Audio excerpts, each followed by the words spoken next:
Greetings and welcome.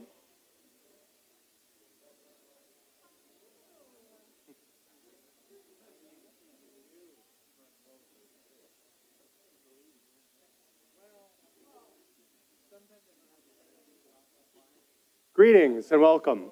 I'm Daniel Jacobson, Director of the Benson Center for the Study of Western Civilization. My pleasure to welcome you tonight. Our mission at the Benson Center is to promote the study of Western civilization and to increase intellectual diversity on campus. In that regard, it's been our pleasure to partner with the Steamboat Institute, which runs a series of debates on topical issues. Welcome to our event tonight. It's my pleasure to introduce the CEO of the Steamboat Institute, Jennifer Schubert-Athey.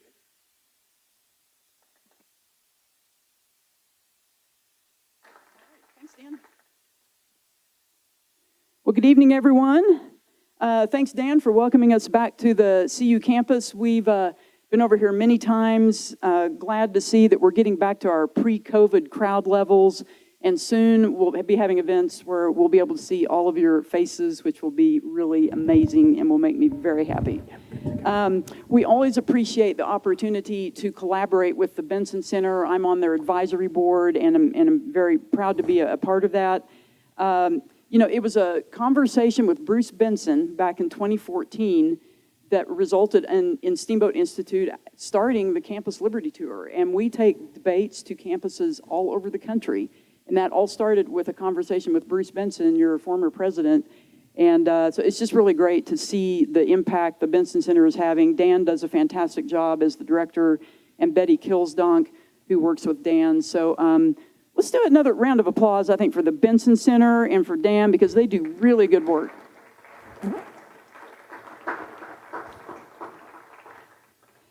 Tonight's debate is going to ask a very important question that is at the forefront of minds all over America and all over the world, and that is, should the United States rapidly eliminate the use of fossil fuels to prevent climate catastrophe? There's a lot packed into that question. You'll see it displayed up here. You can vote with your phones. You should have received a text message with a link. So if you haven't voted yet, take just a quick second to vote. We're going to vote again at the end to see if opinions have shifted, which is always interesting. So be sure you voted, and we'll take this poll down here in a minute when we're ready to start the debate. You will also have the opportunity to ask questions of our debaters tonight. You should have received a QR code on a card. So you'll be able to submit your questions using QR code. The moderator, who will be up here on the stage, will be scrolling through your questions as they come in, and she'll choose which questions to ask. We try to get to as many questions as we possibly can because we always get so many good ones here at CU. So just be sure to remember, you'll get a text reminder, I think, at some point during the program to remind you to submit your questions. Before we begin this evening's debate, I would like to tell you just a little bit more about the Steamboat Institute's Campus Liberty Tour debates. Some of you are familiar faces, but many of you are not, so would like you to know a little bit more about what we do. Last night, we hosted this same debate at the University of Miami in Florida. So you're getting to see round two, and usually the second night is better than the first. So you guys, I think, are in for a treat. It was the same debaters. We had a different moderator, but it'll be the same two debaters, same topic. And last night's debate, as well as this night's debate, will be available later on Steamboat Institute's YouTube channel. You can also find it just by going to steamboatinstitute.org, and we will also share it with the Benson Center so that it will be on their website as well. So we encourage you to share that with others who couldn't be here tonight, because we believe this is a really great opportunity to learn more about this subject. We have a lot of previous debates also on our YouTube channel that you can find.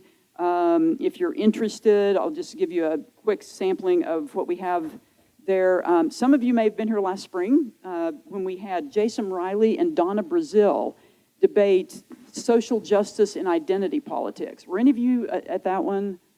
Maybe just a few of you. That was back when we were under pretty heavy COVID restrictions.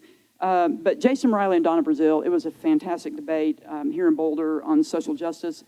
Last fall at UT Austin, we had Charles Payne of the Fox Business Network and Bakari Sellers of CNN debating how prosperity and opportunity are created. About a year ago at Middle Tennessee State University, we had Art Laffer, inventor of the Laffer curve, debating Democrat strategist Leslie Marshall about how the wealth tax works and how higher income tax rates affect our economy and prosperity. And here at CU Boulder, we launched the very first Campus Liberty Tour back in 2018 when we had Nigel Farage and Vicente Fox debating nationalism versus globalism. We had about 1,000 people in the Mackey Auditorium, and that was a lot of fun. So all of those are on our YouTube channel if you want to see any of those. As the ongoing crisis in Ukraine continues to unfold, the emphasis on national and global energy policy and climate issues has never been greater. So to foster a better understanding of these issues, Steamboat Institute is hosting, in addition to these debates, a summit on the nexus of U.S. energy policy, climate science, freedom, and prosperity, which will be held March 11th and 12th up in Steamboat Springs. The confirmed speakers for this summit, there are several, but just a couple you might be interested to know about. Bjorn Lomborg, who heads the Copenhagen Consensus Center, and Stephen Koonin, who was Undersecretary for Science in the U.S. Energy Department under President Obama. We have many other speakers and panels. Actually, Alex Epstein will be debating, doing another debate as part of that energy summit. He'll be debating Professor Andrew Dessler from Texas A&M. So that should be a good one. Some of you may know, if you watch Joe Rogan's podcast, Professor Dessler was on Rogan's podcast a couple of weeks ago, and it was a really fascinating interview. So if you want to meet Dessler, he's going to be in Steamboat on March 12th. So you can register at steamboatinstitute.org. And of course, I don't need to remind people in Colorado, but I will anyway, that the spring skiing is always really good right about March 12th in Steamboat. So we hope you can join us. Steamboat Institute's Campus Liberty Tour debates are growing massively in popularity and importance, in large part due to the increasing threat posed by cancel culture, which I know we're all familiar with. While cancel culture seems to be taking over across the country, Steamboat Institute takes the opposite approach. We encourage free and robust debate on even the most contentious issues. We believe that this is how students and all of us really develop critical thinking skills, and this is how you avoid falling into that trap of living in an echo chamber. Our aim is to promote civility and trust rather than the incivility and distrust which is permeating our culture today. We welcome anyone who is willing to engage in robust but respectful debate and discourse, regardless of your political ideology, regardless of your opinions on the topics being debated. Please keep in mind that the heckler's veto will never prevail at one of our events. Campus security is with us tonight to ensure that we have a peaceful and enjoyable evening for everyone. So please just keep that in mind. As a 501c3 nonprofit, nonpartisan organization, Steamboat Institute depends on the generous support of many individuals, businesses, and foundations to bring you these thought-provoking programs, including tonight's debate. So I would just like to very briefly thank the following major sponsors of the Campus Liberty Tour: the Robert and Judy Newman Family Foundation, the Jack Roth Charitable Foundation, the Lined and Harry Bradley Foundation, the Considine Family Foundation, Bruce and Marcy Benson, and of course, special thanks again to Dan Jacobson, Betty Kilsdonk, and the Benson Center for the Study of Western Civilization here at CU for their support in making tonight's debate possible. And now, the reason you're all here, I would like to introduce our speakers and moderator for the evening. So I would like to ask them to come out on the stage and take their seats, and then I will introduce them to you. So welcome, moderator and speakers. Come on up to the stage. You up here? Yep, right up here.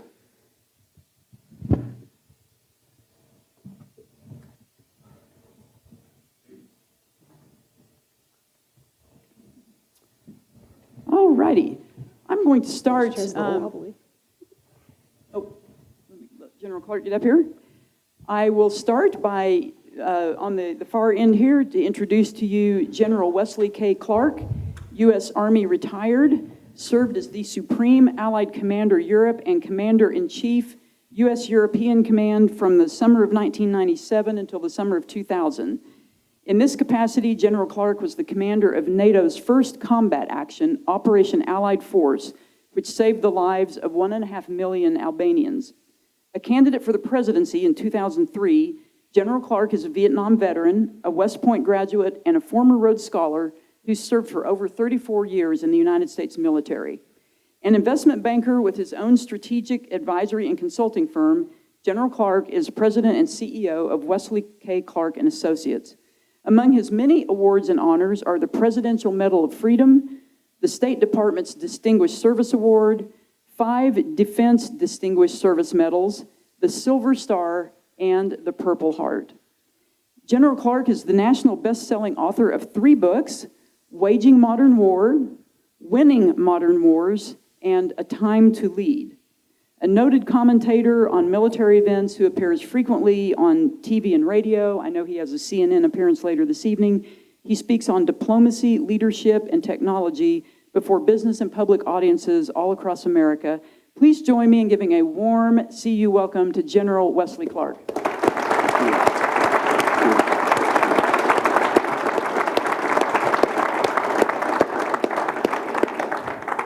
Alex Epstein in the middle here. Alex is a philosopher and energy expert who argues that human flourishing should be the guiding principle of energy and environmental progress.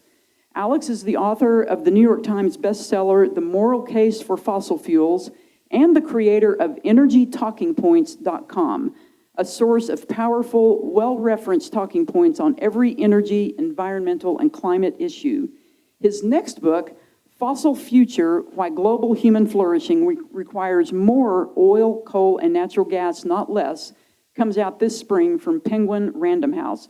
Let's give a warm welcome to Alex Epstein.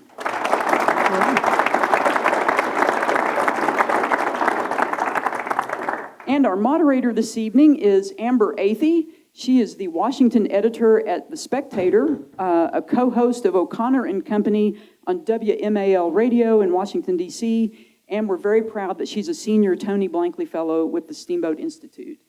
Prior to joining The Spectator, Amber was a White House correspondent for the Daily Caller and was an investigative reporter for Campus Reform.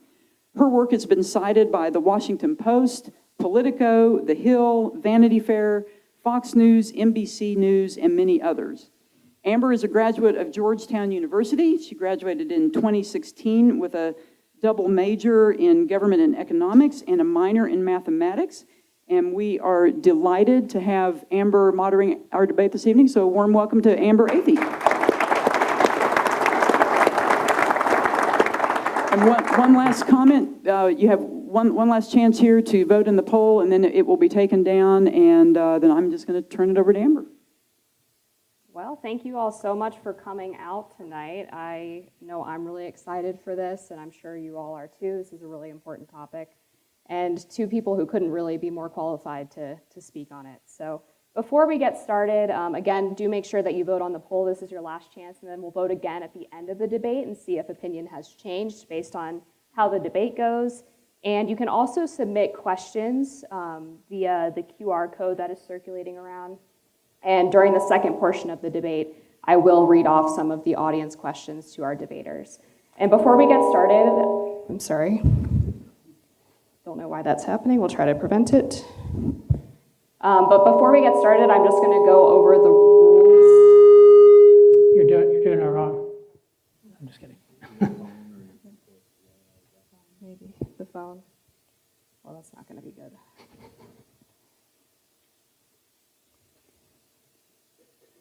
Should we check that before we keep going? Yeah. Okay.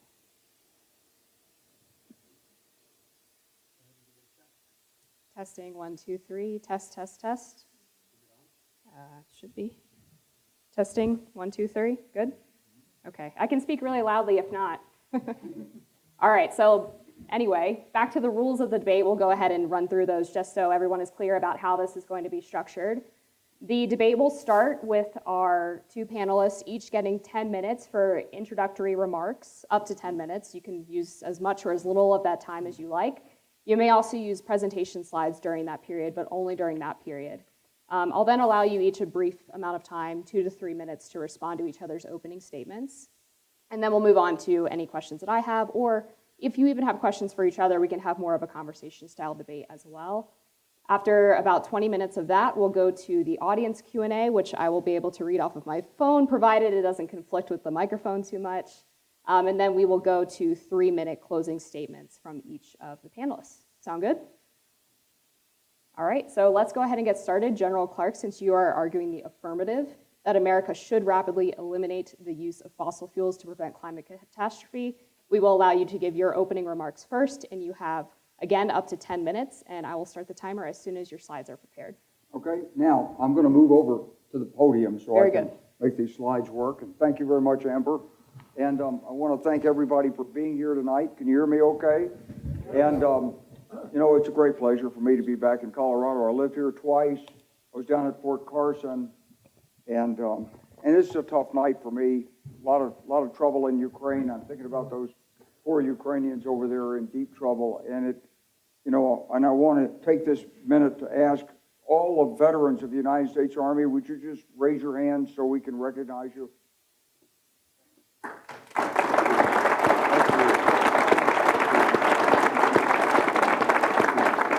I want to specifically recognize my West Point classmate, David Linder. He and I started West Point together in 1962. He's from Omaha. He was a great high school athlete and a scholar. He did that at West Point. He was a star on the track team, one of the top guys in the class, had a great Army career, and he lives right around the corner here in Boulder. And David, thank you very much for coming. So look, since most of you didn't vote to rapidly eliminate fossil fuels, let me tell you why I think you have to reconsider this position. So the global land temperature index is going up. Earth continues to significantly warm. These are the hottest temperatures recently. Now, why are they hot temperatures? Because the Earth's atmosphere holds greenhouse gases that trap the heat during the day that's put on the Earth's surface by the sun. When you have certain types of chemicals in the air, they reflect the heat back, the infrared radiation. This is methane and principally carbon dioxide. This is where we've been for hundreds of thousands of years. This is when human civilization took off. This is where we are right now at 412 parts per million. In the last million years, the atmosphere has never warmed the way it has today in the last 50 years. We're up here at 412, actually, in the Northern Hemisphere, it's 418 in January of 2022. The climate scientists tell us if we get above 450, the change is irreversible. Now, what does that mean exactly to us? So there's a lot of different countries contributing to this. We're actually not the worst. You can see that China is much worse than we are. We're talking about petroleum, natural gas, and coal. Nuclear is not an issue. It is not a fossil fuel. And the renewables that we're using now, we're rapidly expanding our use of renewables. Generally, they're not contributing to climate change, except insofar they have to be manufactured. Sun's not to blame. Some people say it's the sun. It isn't. It's all been scientifically measured. We're using a lot of energy from different sources. This is what we use it for: transportation, electricity, industry, home and business, heating, and agriculture. Even if everybody drove electric cars, you wouldn't solve this problem, because that's only about a quarter of what we're using it for. Why is it harmful? Because one thing is it leads to sea level rise. At 2 degrees of warming, most of the the Manhattan area is inundated. At 4 degrees, and that's where we're headed right now, if we don't change how much fossil fuel we use, we're going to have very little left of New York City or the Jersey Shore or Long Island. This is what the glaciers look like here. This glacier in Patagonia in 28 is what it looks like today. The oceans are getting more acidic. We lose all the coral. We get extreme flooding like this in Germany, or in British Columbia last year, or in Hoboken, New Jersey. These are extreme weather events caused by climate change.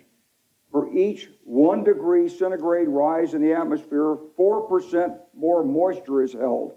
And as the jet stream wobbles because of the warming of the Arctic, which is warming 3 times more rapidly than the rest of the planet, then these extreme weather events impact us more in the temperate zones. So the bottom line is there's an unprecedented rate of change from a geologic sense, and it's potentially catastrophic. What it will do is sea level rise, flooding. Well, go look at the forests in Colorado and look at the dead trees caused by the beetles that come up that couldn't have lived here before given the old climate, but they're moving north now, destroying our forests. It's everywhere, change happening at an unprecedented rate. Why don't we fix it? Well, because it's difficult, there's competing interests, there's inertia, and look, there's 2 billion cars going to be on the road in 2040. Right now, there's 1.1 billion. 1.1 billion cars, and you're going to try to make them all electric? That's tough. And 377 million trucks, and you're going to try to make them all electric? Really hard to do. And it's confusing. All these spots show different places where electricity is generated from all different sources. It's all, most of it's private enterprise. People are trying to make a profit. They don't want to spend more money on it. You don't want your electricity rate to go up. So this is hard. And OPEC has a lot of oil, and they have a lot of political influence, and they don't like cutting off the flow of oil. And there's our big oil companies. Now, these companies pay Washington to get the political outcome they want. So this is what they spend annually on average over the last few years. $201 million going to Washington Beltway bandits who lobby Congress to not move forward with renewables. Now, this is a change because 15, 20 years ago, the oil companies thought they were going to run out of oil. They were investing in wind, and they were saying, like BP used to say, beyond petroleum. But when they discovered fracking, they discovered we got enough oil to last and gas to last for 100 years. We're never going to run out of it in the United States. So therefore, don't invest in anything else. So therefore, spend $200 million a year to make sure solar and wind and other renewables don't get much public support. There's a lot of distraction here, but it's hard to take action. But what we have to do is 4 different things.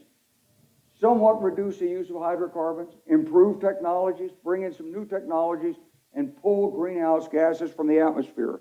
We're never going to eliminate the use of fossil fuels. So anybody here who's in the fossil fuel business, relax. You have a lifetime employment opportunity. We're not going to get rid of them. Even under the best circumstances, we're going to need about 20% of what we're currently producing for things like plastics and other things. So you'll always need oil and gas. But what we have to do is have a combination of technologies that will help us reduce the accumulation of greenhouse gases and actually pull carbon dioxide and methane out of the atmosphere. That's the key. If we could pull enough of it out, we wouldn't have to use different technologies. Look, I'm in the oil and gas business. I've been there. I know exactly how it works, and I believe in it. And there's some great people in the business. And we owe much of America's economic development, in fact, all of it, to oil and gas. But when you look at the external effects of the buildup in the atmosphere of greenhouse gases, you realize we got to find other sources of energy, and we can. And in doing so, we'll create jobs, new technology, and move America forward. So that's the pitch. Look at the external effects, look at the urgency of it, and let's get going with new technologies and moving America forward. We can do it, and we'll be better for it. How am I doing, Coach? Perfect. You're just about 9 minutes in. Okay, Would you so like I've to got use your final minute? I've got 1 minute left. So people said, can you get to net zero by 2050? It's really, really hard. You've got to get in the next 8 years, 60% of your car sales have to be electric. Well, that's not going to happen. In 12 years, you got to have half of your heavy trucks being electric. That's not going to happen. By 2050, more than 85% of buildings, 90% of heavy industry, 70% of electricity generation is from solar and wind. I don't think it's feasible, but I do think it's an important goal. If we don't solve this Ukraine problem, we're not going to get anywhere. And this is what it would take. Electric car sales increasing by 18 times. Wind and solar installation 4 times as much per year. This is per year. And reducing electricity. So this is a really aspirational goal. But if we take it, we will create jobs. The private sector will develop the new technology, and America will be safer for your children and grandchildren. Thank you very much. Now, I'm going to actually sit here. All right. I'm going to do mine here because I have a giant iPad, which is easier to rest on my lap. Okay, so we're getting started. Whenever you're ready. All right, so tonight we're debating this question of should we rapidly eliminate fossil fuel use to prevent climate catastrophe? You know, globally, this is the question of net zero. Should we go net zero by 2050? Should we try to do that? And I think it's really important to note that this is the mainstream position in the world today. This is the position of the United Nations. It's the position of the US government under President Biden. It's the position of prominent corporations like Apple and Facebook. It's the position of financial institutions like BlackRock. This is really the dominant idea in the world right now. And the reason I'm here is because I really think this is a deeply, deeply dangerous and wrong idea. And I think there's a much, much better way to go about things, which I'll propose at the end. And so I would like to share that. And I'd like to share how I came to this conclusion. This is a really bad idea. So, you know, my background is philosophy. So I started out as I had no connection to the fossil fuel industry, didn't know anyone when I came up with my views, let alone had financial connection. But I think the key thing I had is I'm obsessed with how to think clearly about complex issues. And I think this is a complex issue because the main source of energy we have has this side effect of CO2, which is definitely a warming gas. We definitely agree on that. And in thinking about this, I've tried to think about like, what are the principles we need to follow to make the right decision? And I've identified 2 that I think are above all the most important. And the interesting thing about these principles is literally 0 people have ever challenged these principles. I'm curious if anyone here will tonight, but I've never heard anyone challenge these principles. And yet I think these principles are completely violated by most people, including every advocate of net zero and including General Clark's presentation that he just gave. I'm a big admirer of his. I think he really cares about this country, but I think the position he's taking is really deadly for this country and for the world. So I'll explain why. But the 2 principles are that when we're thinking about fossil fuels, they have benefits and side effects. So first we have to consider the full benefits going forward, just like you would for a vaccine or antibiotic. And I don't think that's done very frequently. And then the other thing is with the side effects, you have to consider the full effects of CO2 emissions. So this means not just negative, but also positive, things like global greening and warming where it's good. But also you have to be very precise. So for example, General Clark is talking about New York being underwater. This has no basis in any scientific document that exists in the world in the scientific community. So you need to be precise about these things because if you exaggerate the side effects or ignore the benefits, you're gonna make the wrong decision in energy, just as you would in medicine. And so for each of these principles, I'm gonna share with you the facts that really transform my mind. And I'm gonna call these undeniable facts because they're really, most of them are mainstream accepted, particularly the climate ones. And the ones that aren't, I've never seen anyone successfully challenge. If General Clark wants to try, I think that would be very valuable. But I think these facts are very, very powerful. So I'm gonna go through them. So the first is that low-cost, reliable energy is essential to human flourishing, which means humans living to their highest potential. So the reason it's so important is because it's all about machines. Human beings need machines to be productive and prosperous, and we need low-cost, reliable energy so we can afford to use machines. That's what gives us abundant food. We have agricultural machines. That's what gives us abundant clean water. We have water purification machines, abundant clothing, textile machines, abundant shelter, building machines, heating machines, air conditioning machines. Medical care, think about an incubator. You need low-cost, reliable electricity. So this is such a crucial aspect of having, the opportunity to really have a successful life, which brings us to fact number 2, which is that billions of people lack this crucial value, low-cost, reliable energy. As this chart shows, about a third of the world is using wood and animal dung for their energy. 3 billion people, think about this, use less electricity than our refrigerators. Like our individual refrigerators use more than 3 billion people. So the world is desperately energy poor. We have to keep this in mind.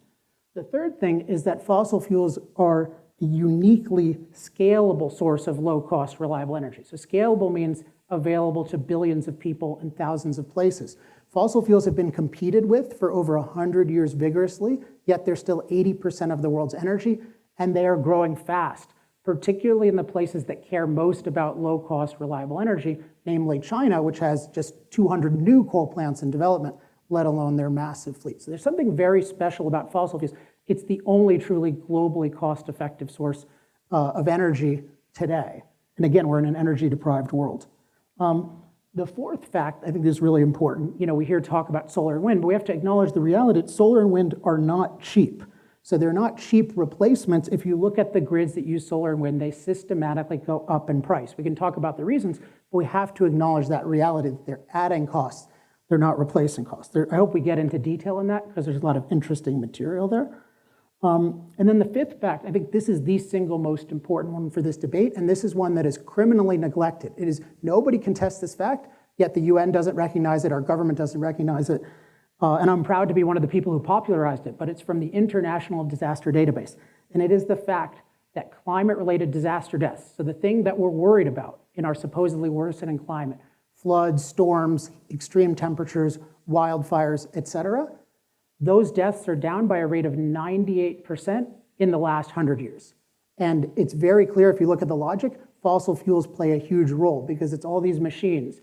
Like for example, for drought. Drought used to be the biggest climate killer. Now it kills almost no one in the US. Why? Because we have irrigation. That's a high energy activity. Because we can internationally alleviate drought because we have convoys powered by fossil fuels. So we have to recognize fossil fuels give us an incredible ability to master climate danger, whether natural or man-made. Another fact is 100 million people live below sea level around the world. So we are masters of climate. We need to recognize that. We're not primitive anymore. We can deal with a lot. And so what this means, this has some implications. So the biggest one is that the low-cost, reliable energy that billions of people desperately need to be productive and prosperous, and our whole ability to master climate, this depends on fossil fuels. In an energy-hungry world, if you eliminate fossil fuels, if you restrict them, you are killing people. And net zero, I literally believe, is mass poverty, which means mass killing. Like that is, I've heard nothing to contradict that anyone has said. I'm curious if anyone can, but that is my honest conviction. You deprive the world of its leading, uniquely cost-effective source of energy in a world that desperately needs more energy. You talk about replacing it with solar and wind, which are currently a failure. That is a prescription for mass murder not seen since communism killed 100 million people in the 20th century. I do think it's that serious. And so what this means, though, is it's not just that CO2 has to generate any problems. To restrict, let alone eliminate fossil fuels, it has to have such catastrophic apocalyptic problems that it's worth ruining the lives of billions of people. So we're talking about like sea level rises of feet per decade that just totally overwhelm us, or the storms get 2 or 3 times more powerful. So I think we have to look at CO2 in that context. Is there anything resembling this apocalypse? And I think it's very clear. The answer is not at all. So if we look at the history of the planet, we're at a very low level of CO2, very low level of temperature. They don't even correlate historically. So it's a more tropical planet when it's warmer, for sure. That's not an unlivable planet. So it's really important to get this like, oh, it's unlivable, it's irreversible. Like, we're the most adaptable species. There's not anything resembling unlivable. The next thing that's really important is most people are still too cold. So cold-related deaths still far exceed heat-related deaths in the world. So it's not like we have this inferno of a world where we're all overheating. The third one that's really, really important when you're thinking about warming, General Clark alluded to this, but it has some important implications. Warming occurs mostly in colder regions. So it's not about the equator getting really hot, it's colder regions getting less cold. And so this is another thing, it's not like the world is overheating. We have to keep that context in mind. And then the final one that I want to stress is that if you actually look at the changes that the IPCC projects, and I think there's some tendencies institutionally toward exaggeration, which we talk about, but the important fact for tonight, the most important fact about climate for tonight, is that what they project is not a problem for an empowered world that has low-cost, reliable energy. So for example, General Clark was talking about New York being underwater. Look at the extreme scenario. It says by the year 2100, a 3-foot sea level rise. This is not a catastrophic problem for people who live in an empowered world. We have 100 million people below sea level. So I think that, the important things there are, one, recognizing the truth about climate, but also I think it's important to hold us to the standard of we need to accurately represent reality. We cannot exaggerate, we can't distort. And one principle I have is that if you distort the present, like if you distort the state of the reports, if you distort anything else, like I don't trust anyone to predict the future who distorts or denies the present. So I think we have to keep that in mind. And so my conclusion is that whatever warming occurs will be masterable. And so my basic conclusion that I'll go into more is I think net zero is a very irrational policy. And what I'm going to advocate as we go on is what I call energy liberation and nuclear decriminalization. So this is going to enable 8 billion people to have low-cost, reliable energy and develop the most promising long-term low-carbon alternative. So I think that is a prescription for an amazing world, and I look forward to talking more about this issue. Thank you very much.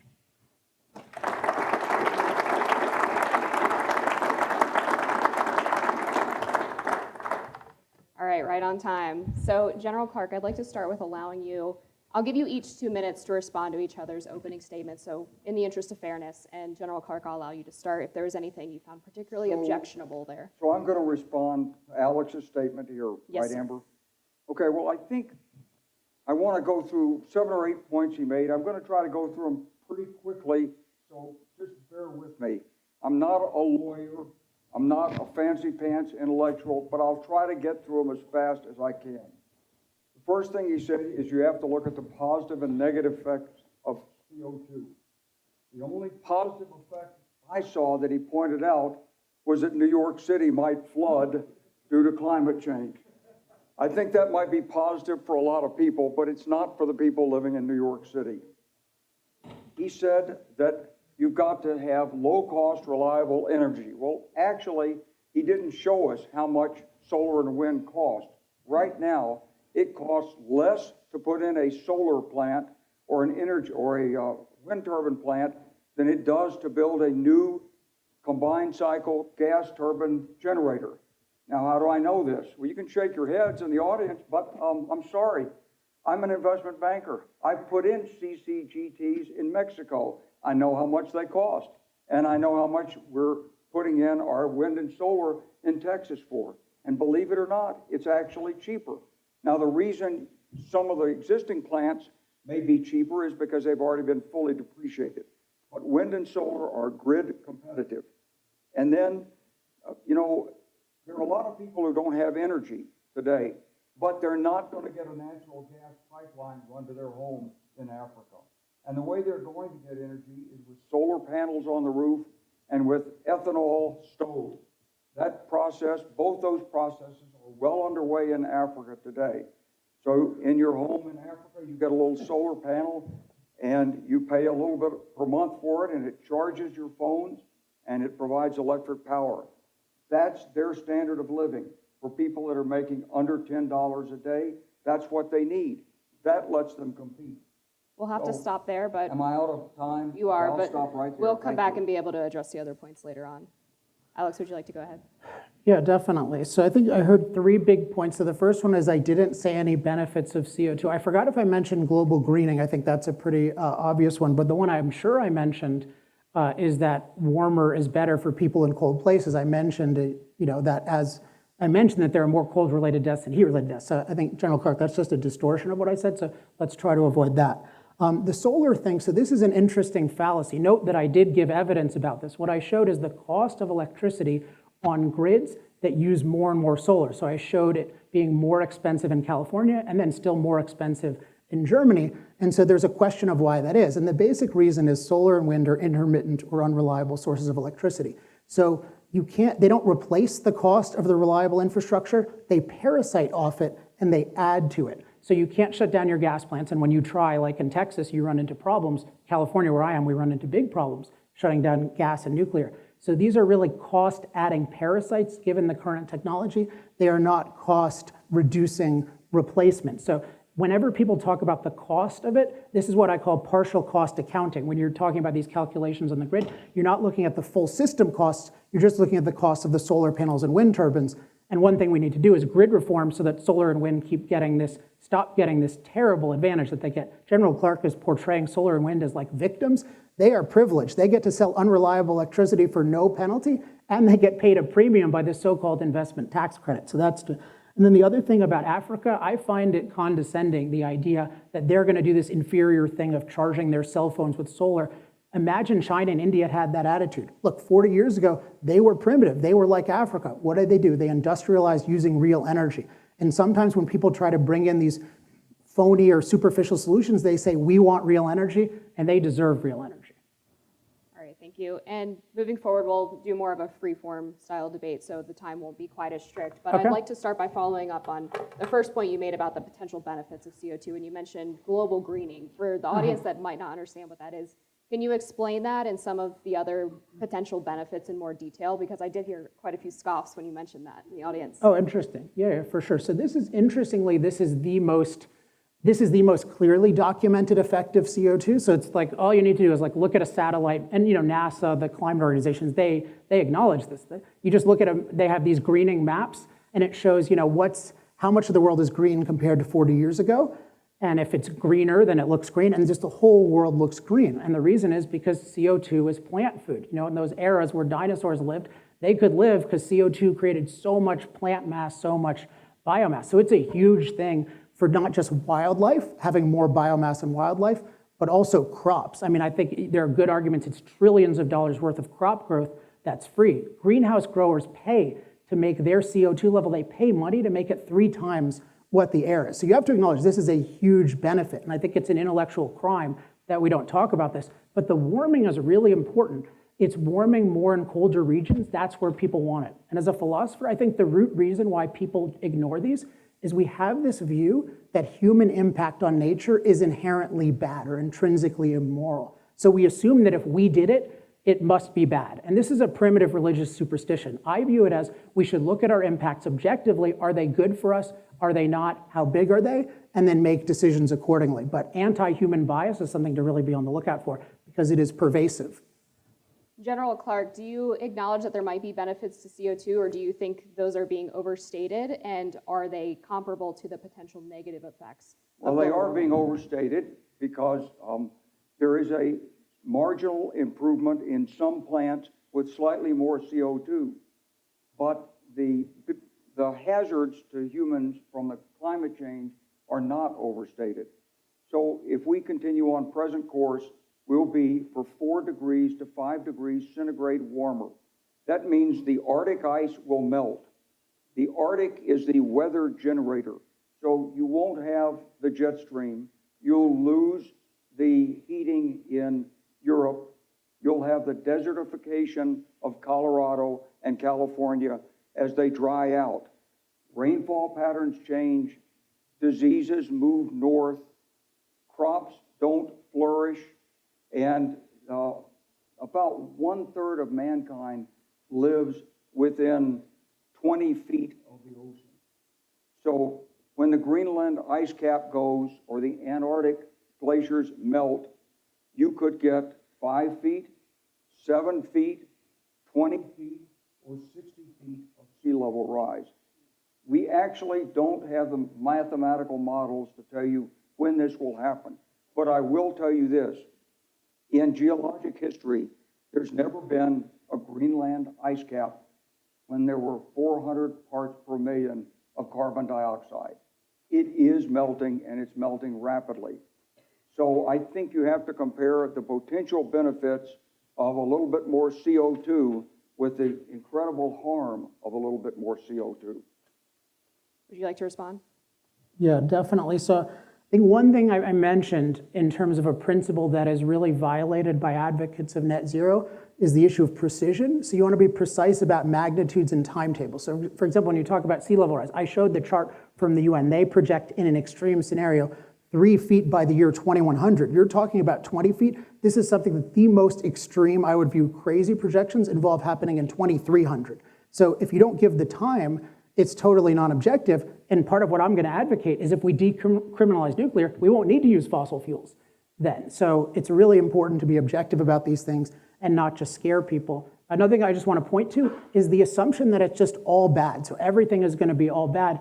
And within these, most of the, we don't have time to go into all the specifics, but most of the things he said are at the extreme level of speculation, or they're not in the literature at all, and he's not giving the timetable. So he's giving very extreme speculation for like 80 plus years from now. And I think it's important that this is not an imminent thing. This is not something that at all requires being net zero. And then the final thing is you have to acknowledge the reality. We are far safer from climate than ever. This is the big climate denial, is climate mastery denial. We are masters of climate. We are in a climate renaissance. We have never been safer from climate. That is a fact. We have to acknowledge that fact. If you want to predict it getting worse, that's fine, but you have to acknowledge the reality of the present. Do not trust predictions of the future from people who deny or distort the reality of the present.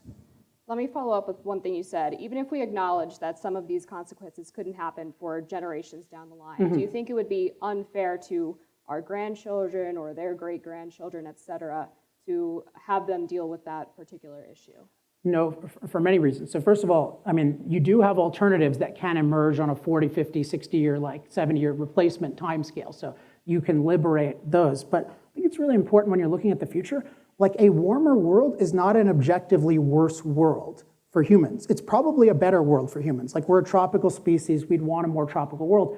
The real issue with climate is the real potential threat is the issue of the rate of change. So the issue is there a disruptive rate of change, and is it catastrophically disruptive? There's no chance of apocalypse, the world becoming unlivable. There are these questions of sea levels. But as I said, even the mainstream extreme versions give us sea level rises that are not alarming at all. So no, our obligation to the future is keep being productive, keep innovating. That's what I wanted people to do in the past, and that's what I'm grateful. That's what we should be doing for the future. And General Clark, you'd like to respond?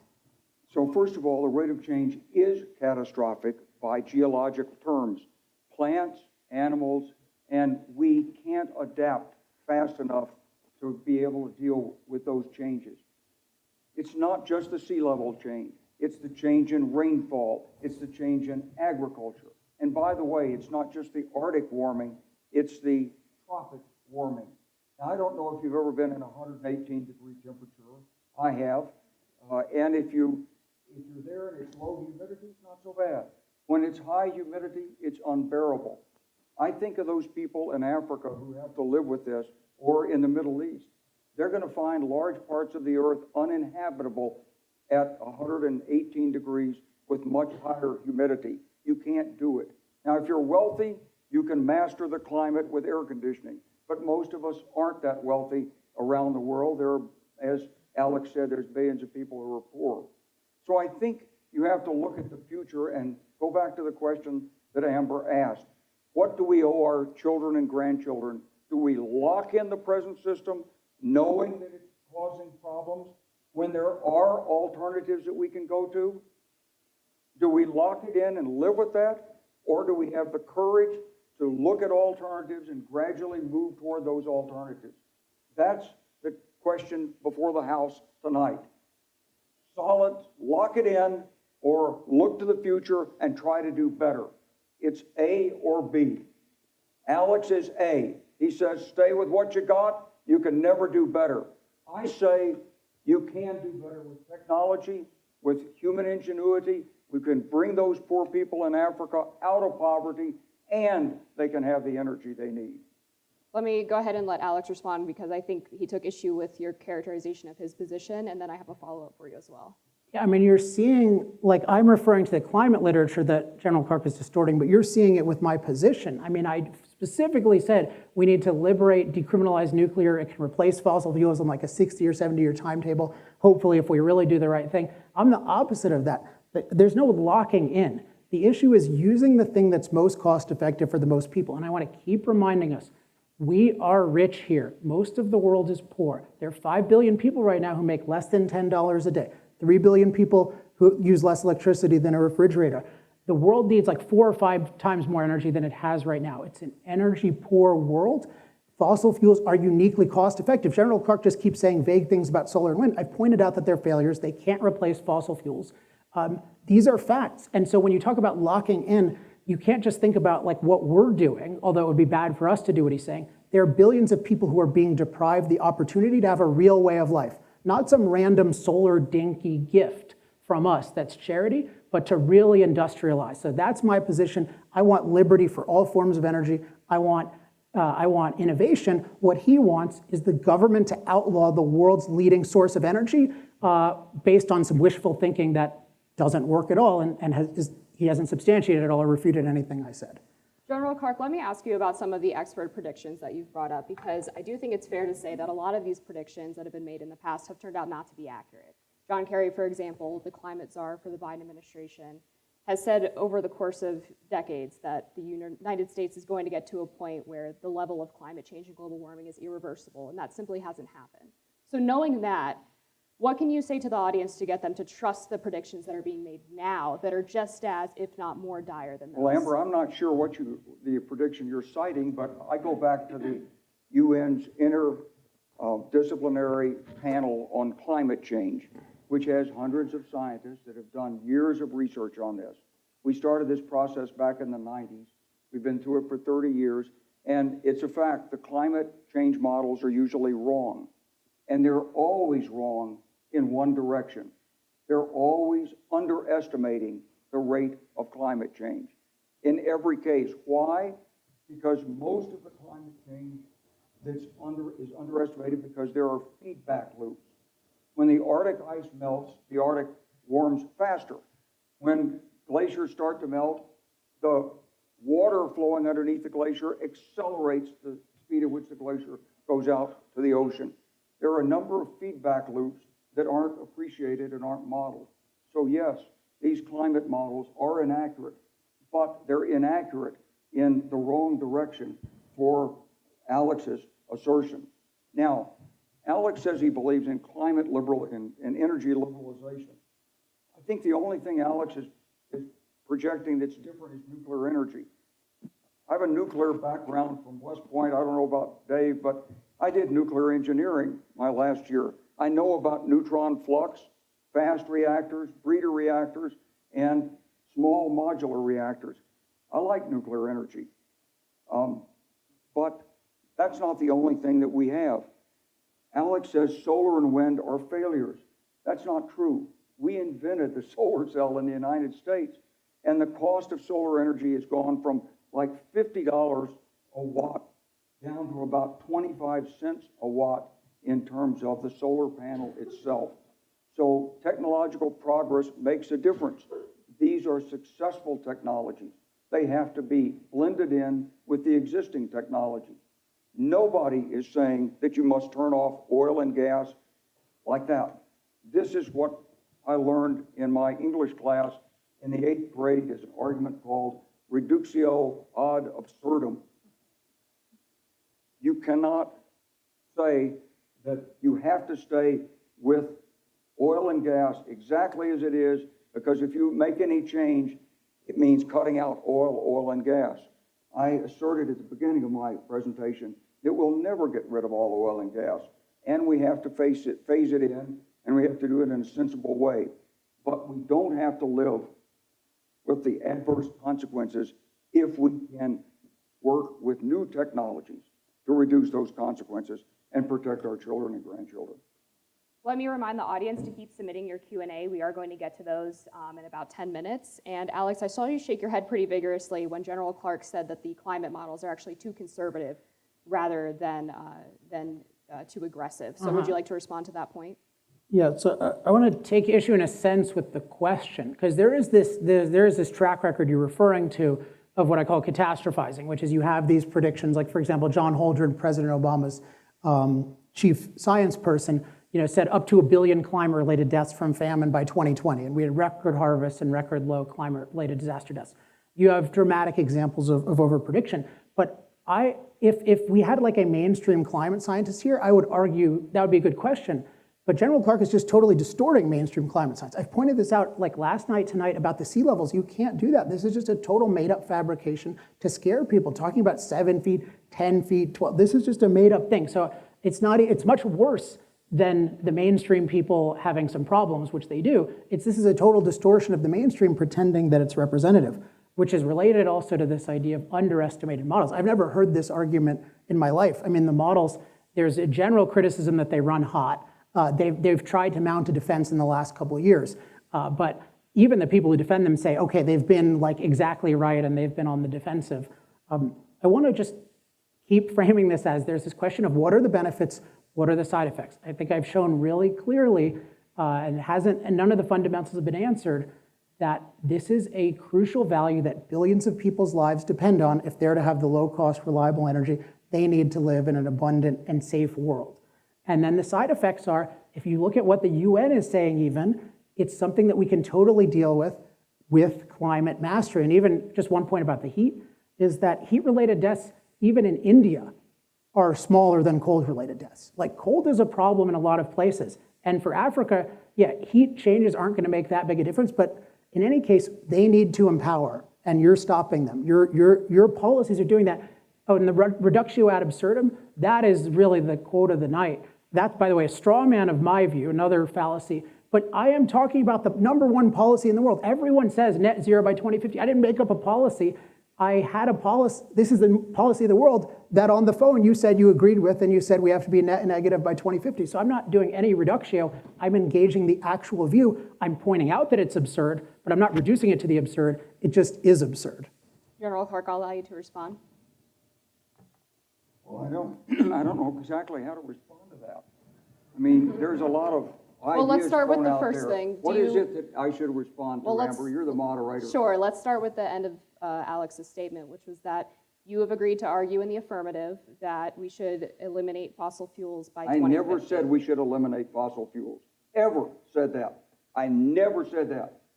The debate topic was we should try to get to net zero by 2050. And if Net you'll allow zero. me to refer to my slide, can I refer to my slide? Sure, Okay. very quickly I don't though. know if I can find it. Let's see if I can find it. I can only give you 30 seconds. I have only 30 seconds. Look, we're not going to get rid of fossil fuels by 2050. But we're going to have to find new technologies to reduce the buildup of greenhouse gases in the atmosphere. If we don't, we will face more adverse consequences. The models, every year they come out, they show increasing sea level rise, increasing desertification. Now, I can go back to the IPCC and I can show you these things in great detail, but we don't have time, and you may not be interested to do this. You can look it up on your phone, look up the IPCC latest report. It actually came out 2 days ago, and flip through it and see what you think. So that's the first one, okay? What was another one? Well, I have two follows for you because the title of the debate is, should America rapidly eliminate the use of fossil fuels to prevent climate catastrophe? It's I fine to think be we net should zero from my perspective. rapidly move away from fossil fuels. But I'm not a lawyer. This is not a legal debate. We're not proving a case in court. I'm trying to have a reasoned discussion. We're not going to eliminate fossil fuels. Now, I don't care how you vote in this. That's a game. What I want you to walk away from this is with an understanding of 4 things. Number 1, that the climate's changing. Number 2, that it's caused by economic development and the use of fossil energy. Number 3, that the changes are harmful. And number 4, that we can, through technology, still have a high standard of living. We can still reach those poor people in Africa, and we can eliminate some of the adverse impact that is incurred by fossil fuel usage. Those are the 4 propositions. Whether we can get to 2050 or not and get net zero, I don't know. Okay. And I wouldn't argue that we could, as I Okay. told you in my opening statement. And in your opening statement, you did mention that electric cars, if everyone started driving electric cars, that wouldn't be enough, for example, to I said get it to would that goal. not be enough. Right, that's what I just said. Wouldn't be enough. It would not be enough. Correct. So I would like you to go ahead and provide some more details on what your specific proposals would include that would get us closer to that proposed goal. Well, I can only go by the best study that's been done, and I'm going to tell you it's not feasible to reach, but it is feasible to significantly reduce the amount of greenhouse gases going into the atmosphere. Why is it not feasible? Because it requires global consensus from governments that aren't prepared to do it, including our own. It is theoretically possible, but not politically possible. Now, can I go back to these charts for a second? No. No, okay. I did say at the top of the debate that the slides Well, are you only said for you'd the. like to see it, and I Well, I can't thought you show were it going. to you. I thought you were going to reference it from your packet Well, there, you but can't see it if I reference it from You can here. read I'm it. sorry to be so literal to you, but it's on the charts, and what it says is that you cannot you've got to do so many incredible backflips to get there that I don't think it's feasible. They can show it's mathematically feasible, but it's not realistically feasible. My point in coming here is to talk realistically about this problem and to ask you to support reasonable policies to move us in the direction of lower carbon and greenhouse gases emissions in the atmosphere. Reasonable policies, not unreasonable. what are some of the policies, just so Alex can respond to those specific policies, and so the audience has a better grasp of what exactly it is we're talking about here? So one of the policies I would support the idea that the government would incentivize people to put electric charging stations on the highways. I won't buy an electric car because I want to drive more than 300 miles. So I don't want range anxiety. But with the right technology, if you put enough charging stations out there, yeah, then you can buy an electric car and you can still take a trip to visit your friends in another state. That's one of the policies. There are many other things that can be done. The private sector is locked into the economics of the current system. But those economics that work well for the private sector have external effects in terms of affecting the environment that we live in. And that's what we're trying to deal with. So the government has to help us deal with that. Would you like to respond, and then we'll go to audience Q&A? This is, to talk about electric vehicles, that's charging stations, this is a dodge. So even if you talk about like eliminating 80% of emissions, whatever intermediate number you want, this requires a mass outlawing of the freedom to use fossil fuels. This is the only way to get remotely here. Look at what prices are now with these commodities. People are still desperate to use them. Fossil fuels are so superior to the alternatives, so desperately needed by so many people. The only way you can get anywhere close to these goals is to use force of the government around the world to restrict it. And look at what's happening with just doing it a tiny bit. Europe is barely lowering their emissions if you count their offshoring emissions to China. And what's happened? They've banned fracking. They don't import gas from us. We restrict our pipelines. We restrict our export terminals. They stop nuclear because it's part of this green movement that's against anything they think of as unnatural. There's a lot of opposition to hydro as well, but mainly fossil fuels and nuclear.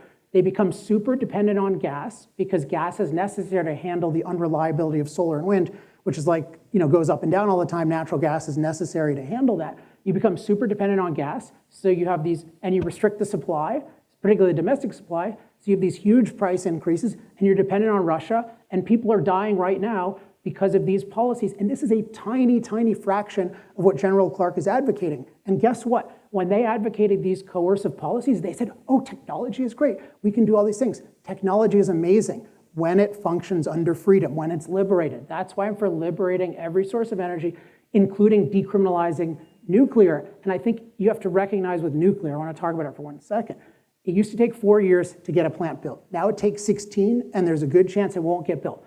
The price has gone up by an order of magnitude in the US, 10 times, even though we have more knowledge. We should have gotten the time from 4 years to 2 years. We used to have cheaper nuclear electricity than anything else. This was the ultimate alternative, and we criminalized it. So that is a shameful thing by the green movement that claims to care about CO2. They still oppose it. So I hope General Clark will join me in condemning that movement and calling for the decriminalization of nuclear, but also recognize this is a multi-generational replacement potential. Now, we still need more fossil fuel use. Even with all these restrictive policies I'm against, we're still using more fossil fuels. But we need even more if billions of people, the people not in this room, are going to have an opportunity to modern life.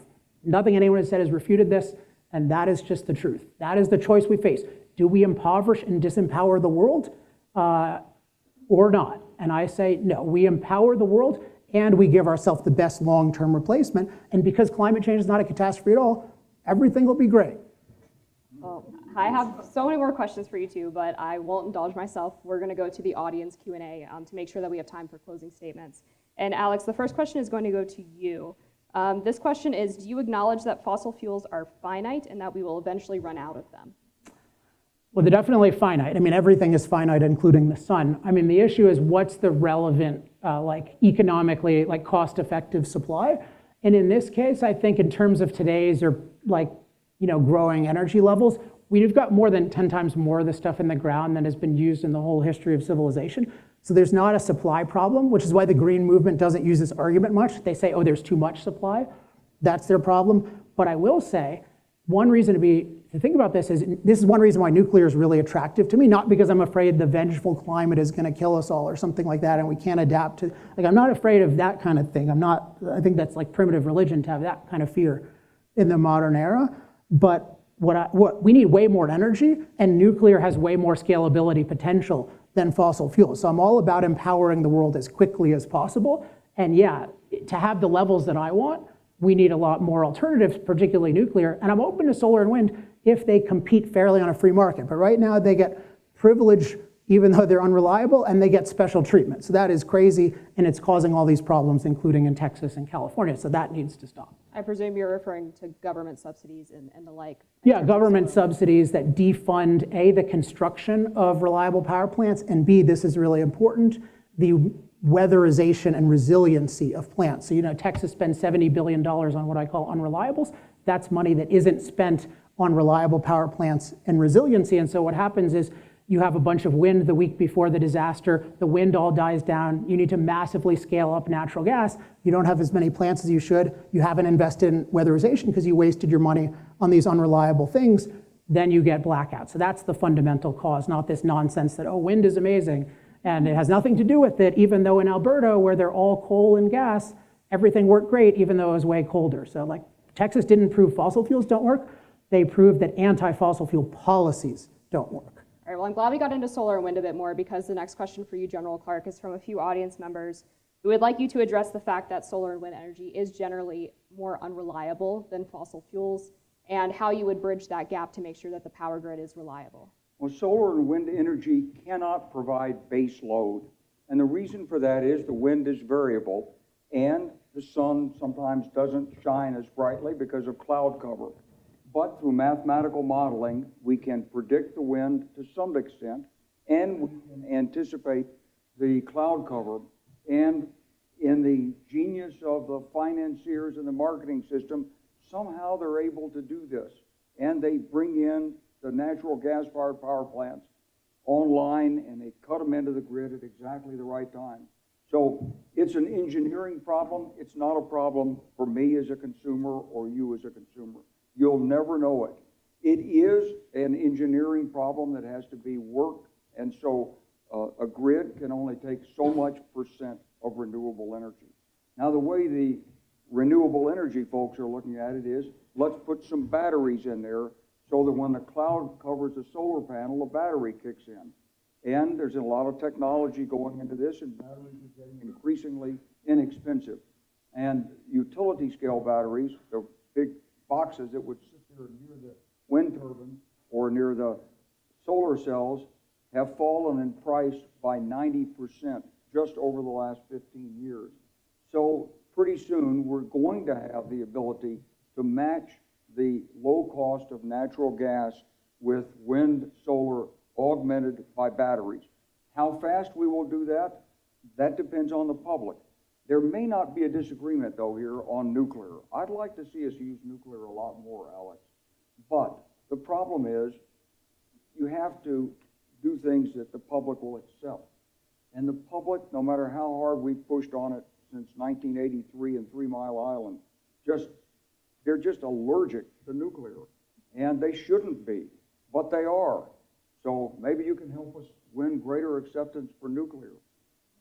All right, so Alex, quite a few audience members are bringing out the fact that a global warming could affect some animal populations and their climates, et cetera, and I think they're taking issue with the fact that you would presumably place human comfort or their ability to get reliable energy over those species, and would you like to address those concerns? Yeah, so I don't know how the question was phrased, but if it was phrased in the way that you did, I mean, I would take offense on behalf of billions of people that you're willing to kill them to preserve certain animals in places that you're not interacting with. So there's a question of how you think about this, and it's easy to caricature a pro-human perspective as like being anti-nature, anti-animal. But of course, many of us, probably all of us in this room, are like, we love animals, we love nature. We have to just think about how do we interact with them in a beneficial way. So I think of it as we want a healthy relationship with the rest of nature. And so in terms of the climate changes we're talking about, I mean, most of these species deal with a wide range. This is true in the ocean. We probably won't get into that, but these species deal with a wide range of temperatures normally. And when you look at like extinction threats, it's almost always something like an invasive species. The nice thing, like using more fossil fuels and more nuclear is going to enable us to preserve nature much better. Not just because of the CO2, although that is a big thing that is not taken seriously. I mean, CO2 is really good for diversity, biodiversity, and that kind of thing. But the main thing is when you are wealthy, when you use machines, and when you're not living off nature like we do with like, General Clark has historically been, I think, part of the ethanol lobby, a big advocate for that. Like ethanol, like that involves cutting down a lot, that's plants, like people cut down trees and that kind of thing for energy. When you get your energy from underground, you don't have to do that. Plus you're wealthy enough where you don't have to kill these animals. You don't have to kill species you don't want to do. So the key is getting wealthy and then having good laws and protections for that kind of thing. So it's actually, what I'm talking about is going to be much better in terms of having like a really beautiful, lush, natural world, and that we can actually afford to enjoy. Because when you're poor, you do not get to go on a safari. It's not called a safari when you're poor. General Clark, this issue has been raised a lot, and I'm glad that it has, because it is kind of the elephant in the room, and that's the current situation going on with the invasion of Ukraine by Russia. And some people have suggested that the U.S. could face, of course, much higher oil prices because of the lack of energy independence. Do you think that the U.S. would be able to regain energy independence if they were to do this massive shift towards renewable energy, as you've suggested? I think the United States has got to use its oil resources for national security purposes. So I know the companies keep saying they don't want to frack more, but there's plenty of oil out there, and we should be fracking more, and we should be sending our natural gas, we should liquefy it and send it to Europe so they're not dependent on Russian natural gas. Now, we can produce a lot more oil in the United States, but here's the thing about it. The price does go up. When you frack, normally you get a decline rate on a well. Let's say you pay $5 million to do the frack. The well normally pays back $7-8 million in the first year, but it declines by between 60-70% over the first year in output. And after 3 or 4 years, it's maybe at 10%. So you start with a well for $5 million, it's producing 500 barrels of oil equivalent per day if you're sort of moderately successful in the fracking business. But after the first year, you're down to like 250, 300 barrels of oil equivalent per day. Not all of that is oil. Some of it's natural gas, some of it's liquid petroleum gases. But we can do this only if we turn loose the banking sector and have it debt financed. That's the way we built energy independence between 2010, 2020, by debt financing. And what happened is the banks shut down the debt.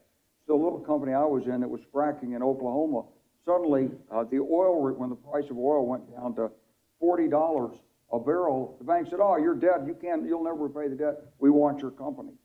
So you have to understand what the vicissitudes of the marketplace are. And if oil is a national resource, which I think it is right now, you have to keep it in production despite whatever the vicissitudes of the market are.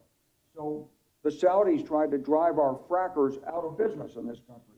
They produced enough, and then it coincided with COVID, and we were really hurting. That's why all these people in the oil industry lost their jobs. But drilling rig counts back up, and we're drilling.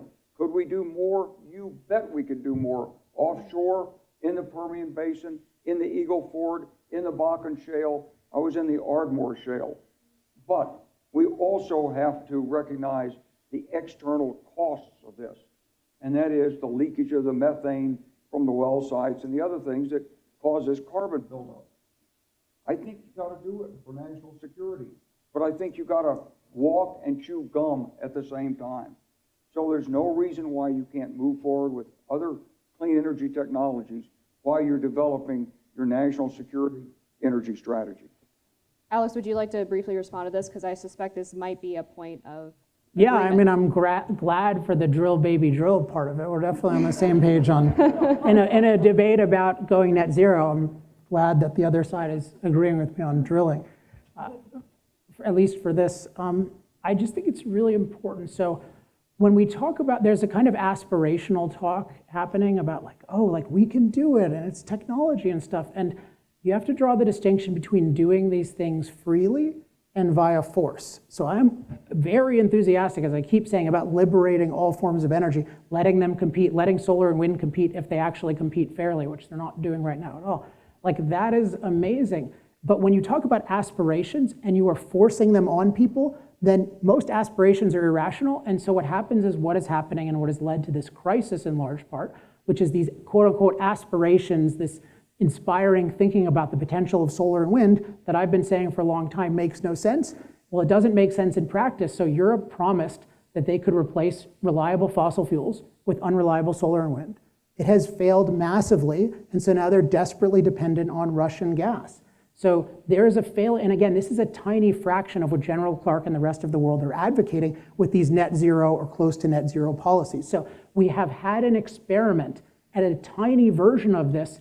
That is a failed experiment. So let's go back to liberating energy, to having low carbon alternatives by liberating them. That's the only way that actually works, by the way. China doesn't use things because they're low carbon, they use them because they're cheap. So you need things that are cheaper than Chinese coal. In the US, we've had a lot of experience making natural gas cheaper than coal. Guess what? We lower our CO2 more than others. We don't lower it absolutely, but it's still lower. Nuclear is the real key to doing that. So what I'm saying is the best of all worlds. You get empowerment now, going to the future, you get progress, and you get low carbon, clean, safe energy in the long term. And in terms of the public perception of nuclear, I don't think it's as negative as General Clark thinks, but let's work to change it. Let's tell people that they're wrong. We've got an amazing technology we're not taking advantage of, and let's go nuclear. I'm actively working on this in Congress, a decriminalizing nuclear package. I am both the biggest advocate of more CO2 emissions in the near term and fewer in the long term. So by liberating nuclear, so go figure. It's all about what benefits human flourishing and human empowerment. All right, and I have a perfect audience follow-up for you. This person would like to know if you also support ending government subsidies for oil companies in addition to solar and wind companies. Who are you talking to? Me? To you. Well, I don't support any subsidies, so no. I mean, you have to eliminate, there's a question of what you define as a subsidy, because there's certain kind of like in what are called intangible drilling costs, which is a kind of technical issue, but no, there should be no subsidies for any form of energy whatsoever. But you need to get rid of all these pseudoscientific controls. Like every technology should be held to the same safety standards. Nuclear is the safest energy technology ever created. Its quote catastrophes kill 0 people. There's nothing else in the world where your catastrophes kill 0 people. So we need to hold that to the same safety standards. But no, liberate everything, have laws about reasonable levels of pollution, have laws about endangering people, but no, liberate everything, and certainly do not give privilege to unreliable electricity. Amber, that is a crime. I have to come in here. I'm sorry. I have to come in here. Look, this debate is, in a way, we're missing the point, okay? We have to use technology. Let me give you an example. In the oil industry in 1908 in Texas, we discovered Spindletop. It was a salt dome and boom, it blew up, and Texas was the center of the oil industry. But then what happens is that pressure that forced that oil to come up like that, it's caused by natural gas and CO2 in the ground, and pretty soon you lose the pressure. And so then you got to start pumping. So then we discovered that you could repressurize the well. You can repressurize it with water, you can repressurize it with steam, you can repressurize it with CO2. So we're doing that right now. Then we discovered we could go below the dome where the oil was, and we could go to what they call source rock. We did that with a government grant.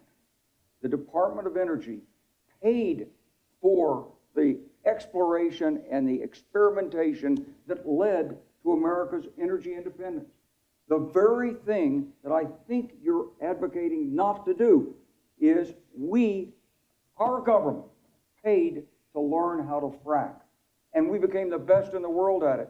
Now, where we failed was we also learned the photoelectric cell. Einstein predicted it. We built the first one in the United States, but then we didn't commercialize it. Instead, the Chinese government commercialized it. And now most of the solar panels are built in China. So technology will move forward. There's no reason to lock technology for anything, including oil and gas. But I'm in the business sector. Wall Street doesn't like laboratories and science projects. They won't vote for it. The basic research, the crossing the divide between an idea and a marketable product, if it's high technology, you've got to have some government leadership. We do it in medicine. We do it in the defense sector. We do it in energy. We have to get it started. And that's what made America great. We have built technology, and we've had the government help us. So, Alex, I think it's great that we're, talking about oil and gas, and I'm not an enemy of it. Like I said, I'm in the business of it. I'm trying to build the liquid plant down in Arkansas right now to transform natural gas into synthetic diesel fuel. But we have to be cognizant of the technology. We have to get the right roles and the balance between government and business. We got to get the banking sector involved. We got to move this country forward. If we move America forward, the world will follow, and we'll help those people in Africa. All right, we've got to move to closing statements, but real quick first, Alex, I just want you to respond to General Clark's point about government funding energy innovation. Okay, so it's kind of a criticism you see in sports where they'll say oh, God gets all the credit when you win and not the blame when you lose. And that's what General Clark is doing with the government in energy and technology. So anytime the government is involved in anything, it's the internet, it's fracking, they just take oh, well, we made it possible. And if you look at fracking, I don't know if in this area, there's a guy named Chris Wright, who's actually one of the people who led it. He worked with George Mitchell, one of the people who led it. I mean, in general, what the government does is it restricts innovation. The idea that free countries and free people don't invest in basic research, that is an insult to free people and is totally false historically. Otherwise, communist countries would be amazing in terms of innovation. So it's just this is just a caricature. And I mean, we could have a debate sometime on the role of government, and I think you have a kind of you really think of government control of the economy as this wonderful thing, and I don't. But I think we should focus on the energy issue where even if you're more pro-government control of things, this net zero stance makes no sense. All right, so we'll go ahead and move to closing statements. And since you were able to go second the first time, we'll have you go first, Alex, and you'll get 3 minutes. Okay, hold on 1 second. Let me just put this timer. Sorry. I won't start until you're ready. Okay, start. Just kidding. Okay, so I think three big things. So one is just recognizing what the debate actually is in the world, which is net zero by 2050 or something very close to that, and recognizing that means rapidly outlawing the freedom to use fossil fuels. So it's not about oh, we love technology. It's about outlawing something that people today are freely choosing and that billions more people want. So we have to recognize that reality and don't allow people to get away with, oh, I love technology. No. You want to outlaw it if you support anything resembling this and don't condemn it. So if you don't support forcing it, then join me. But otherwise, you're supporting force. Then in terms of the methodology of how do we think about this, I want to go back to benefits and side effects. Think about them carefully. And I think I've shown in terms of fossil fuels, the benefits are literally the livability of the world for billions of people for the next couple of generations. Again, because energy is so crucial to human flourishing. It's in such short supply, it's so desperately needed. Fossil fuels are so uniquely good at producing it, there's nothing close. Solar and wind are so radically inferior right now, the idea of them as a replacement is an insult. I mean, there's just a joke. Again, there's nuclear potential, and then most importantly, maybe, we have this unbelievable ability to master climate. We cannot be climate mastery deniers. We have to recognize We are far safer from climate than any humans have ever been, and it's because whatever the side effects of climate so far have been, the climate mastery benefits have been far greater. You have to acknowledge that reality. And then in terms of the side effects, I think it's pretty clear that we're causing some warming. It'll get somewhat warmer. The world will get a little bit more tropical. There's some good things about that, maybe some bad things about that as well. But there's nothing resembling catastrophe. So what I choose very deliberately a world that is more empowered, where 8 billion people have the opportunity to have an amazing life, and it is a little bit more tropical. And if you want it to be less tropical in the future, we'll be amazingly innovative, and we can someday suck CO2 out of the atmosphere. We're nowhere near able to do that now, cost effectively.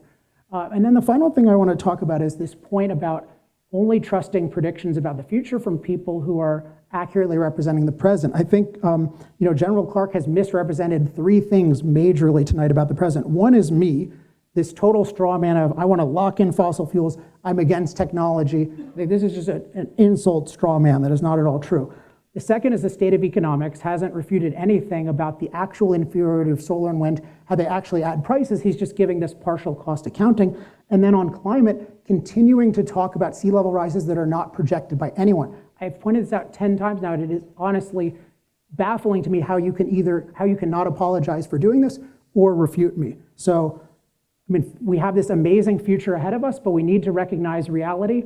And I've tried to give you my best understanding of reality, and I'm really grateful to you and also to everyone who is watching this later. So thank you very much. And if you want to learn backup for every single thing I say, go to energytalkingpoints.com, and we'll have everything documented in the next few days. Thank you.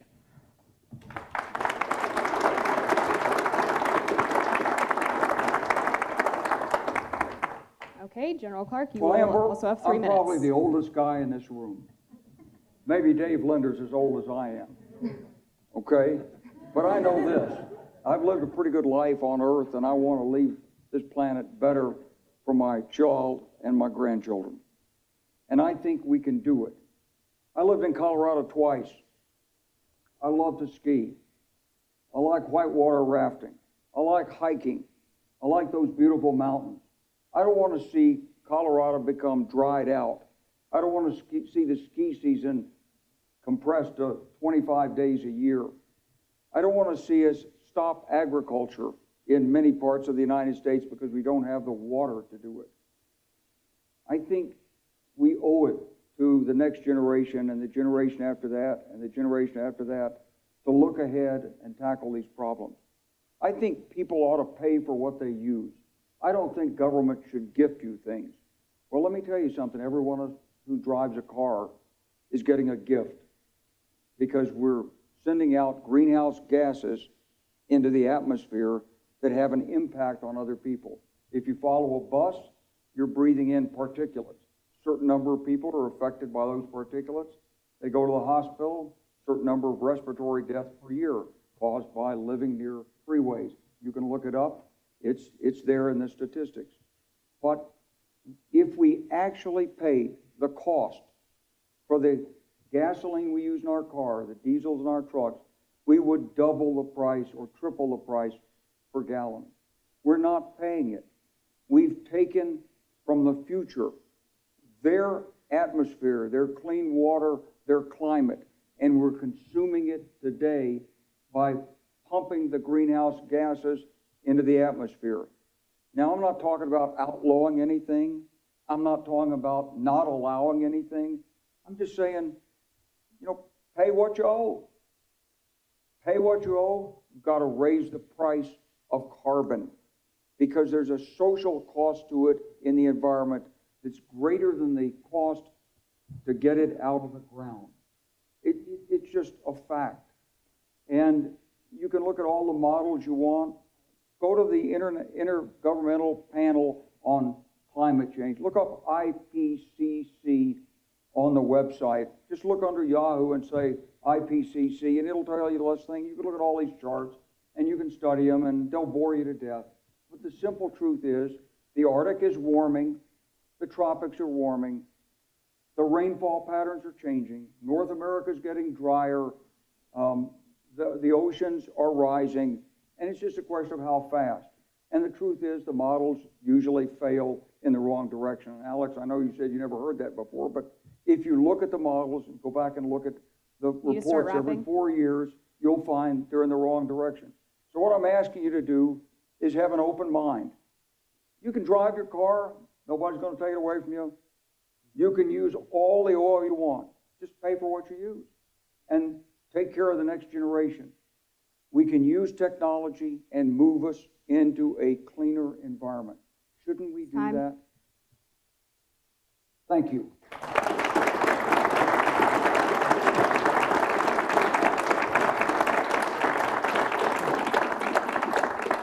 All right, so now is the opportunity for you to vote again, whether your position stayed the same or whether it changed based on the debate from that poll. The results of the pre-debate poll were that 32% of people in the audience thought that, we should rapidly eliminate the use of fossil fuels, and 61% disagreed with that assertion, 7% said not sure. So we're going to see if that changes. Go ahead and continue voting. In the meantime, if you'd like, give another round of applause for our panelists. Aren't they fantastic?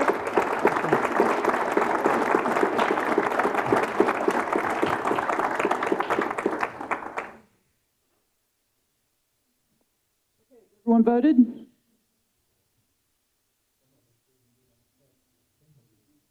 Okay, I think we've had enough time, so moderator, what do you think?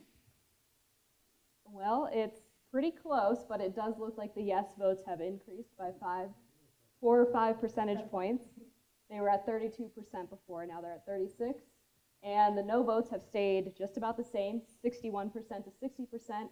But what I think was the goal of this debate is that fewer people are unsure. 7% unsure to 4% unsure. So it seems like you guys have made up some minds tonight. Okay, it takes a lot of courage to get on a debate stage, so let's give another round of applause for General Clark and Alex Epstein and Amber Athey. I want to remind you that this debate will be on Steamboat Institute's YouTube channel as well as the Benson Center. Please share it. It'll be on social media. Visit Steamboat Institute on all the social media outlets, platforms, and please share. Also keep in mind, Alex will be debating Professor Andrew Dessler from Texas A&M March 12th in Steamboat. Bjorn Lomborg, Stephen Kuhn, a bunch of climate, energy experts are going to be there. All-day thing, come up and ski, have a good time. Go to steamboatinstitute.org. Remember, we can't do this without your support. We are a nonprofit organization. Go to steamboatinstitute.org, help us out, much appreciated. Thanks for coming, and thanks to the Benson Center. Thanks, Jen.